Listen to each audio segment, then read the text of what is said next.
Welcome to the Salmon Runs YouTube. Enjoy the video. You'll start by getting the font files ready and into Squarespace. First, confirm your plan allows custom fonts, then convert to WAF or WAF2 for best performance. Once done, rename files clearly so you don't confuse weights.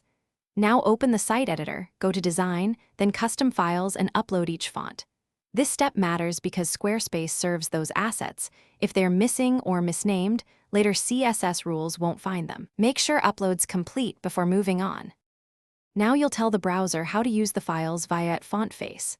In Design, right arrow Custom CSS, add an @font face for each weight or italic variant, specifying font family, SRC with the exact uploaded file name, format, WAF2, and appropriate font weight and font style.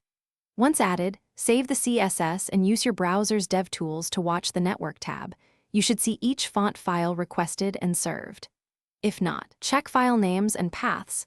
Incorrect names are the usual culprit. Then save again to register. Finally, apply the font where you want it and verify display.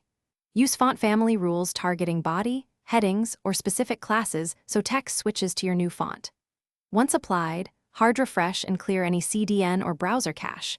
Make sure font display behavior isn't hiding the change.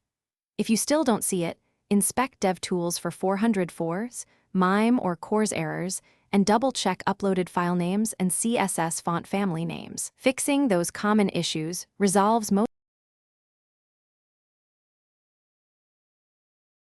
Thanks for watching. Consider subscribing if we helped you.